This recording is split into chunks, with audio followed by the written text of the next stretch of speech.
Hey YouTube, it's HzO and welcome to the 70th episode of Best Tech Info and Rumors. And to start off, I just wanted to quickly talk about the status of the A5 untethered jailbreak for the iPhone 4S and the iPad 2 for 5.0.1. Now, first of all, the other day on Twitter, it was announced that Sarek had helped make major contributions to the untethered A5 jailbreak. And as most of you know, Muscle Nerd is actually working with Pod2G, POSIX Ninja, and Planet Being to create the untethered jailbreak for the iPhone 4S and the iPad 2. So essentially we have a super dev team that's actually working on this jailbreak, and Sarek, the creator of Cydia, actually helped them and provided them with invaluable data that actually helped them to make progress on the jailbreak. After that, Planet Being, one of the members of this new super dev team, tweeted out that they're out of sandbox thanks to Sarek's help and his contributions, and that this untethered jailbreak is turning out to be more complex than Xgold 618.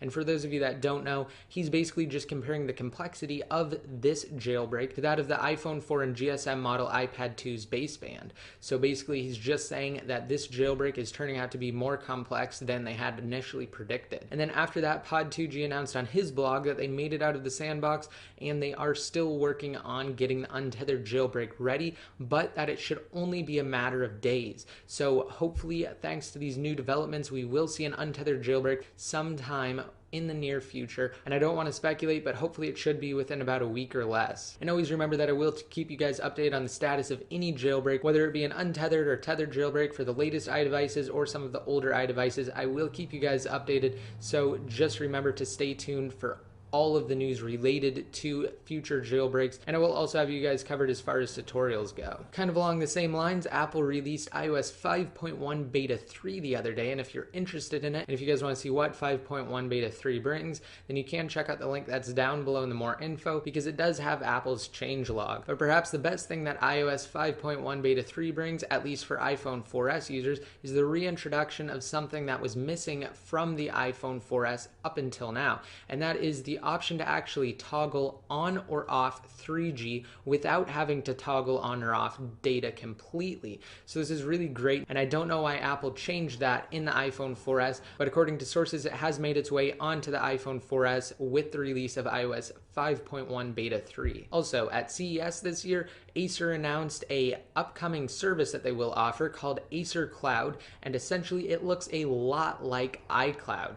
If you look at the two different graphics that they used, they almost match up completely. The scheme looks almost identical, and they even used some similar names to Apple to actually name part of their cloud-based service. And the thing that comes to mind right now will be their upcoming cloud-based picture service, and they're calling that PicStream, which is extremely similar to Apple's PhotoStream. And if you guys want to check it out more, I will have a link to that down below in the more info. Also, OnLive announced a new service that they offer, and that's basically streaming a virtual machine to a mobile device. And for those of you that don't know, OnLive has actually been streaming console games to things like mobile devices, computers, and TVs for quite some time now, and they're actually starting to expand and go into different aspects of cloud streaming. And like I said, with their new service, they will actually be able to stream virtual machines to mobile devices, and eventually they will add support for things like Android-based devices and actual computers in the near future. With this service, you'll be able to have Windows essentially on your iPad, and basically the advantage of using OnLive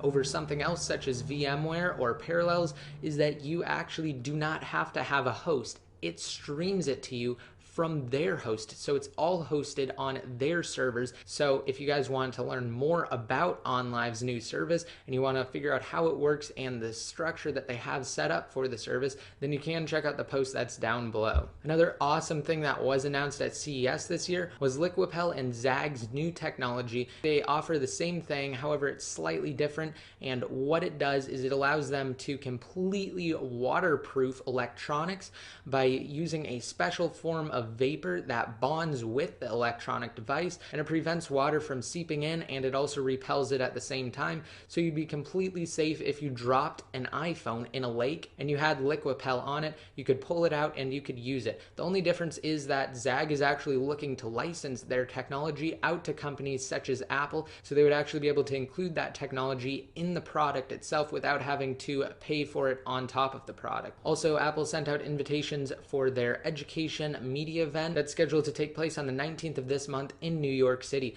And it's speculated that they will have announcements about iBooks and also that they might break into the textbook industry. Now I'm going to switch gears a little bit and talk about a next generation iPhone rumor. So a new analyst has come forward and they're speculating that the next generation iPhone will be sleeker and slimmer than the current iPhone, and it will offer a totally different design while also offering a new type of Qualcomm chip that will allow it to operate on all 4G LTE and 3G networks. So those would definitely be some great advancements in the next generation iPhone, and I have all the details on the post that's on my website. And probably the coolest thing that was actually demonstrated at CES this year was Samsung's upcoming smart window technology. And at this point you're probably wondering what a smart window is. Well, the name itself is actually a good descriptor of what it offers. Basically, it's a new form of window that will be capable of accepting touch input and displaying different bits of virtual information on the window itself, and you'll be able to interact with it. It will be kind of like a tablet window.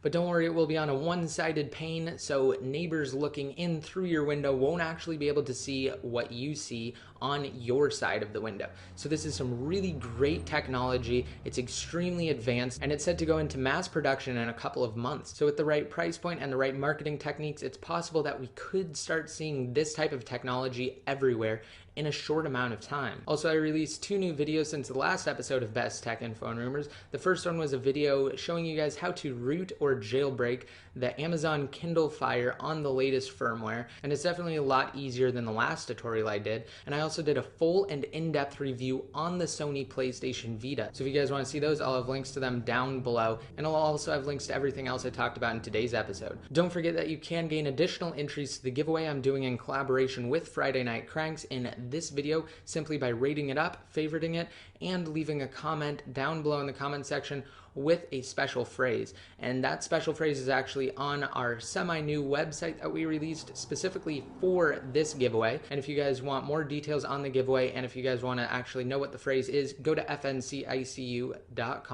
and you'll learn more there. And if you aren't already subscribed and you want to be notified every time I release a new video, just be sure to hit that subscribe button.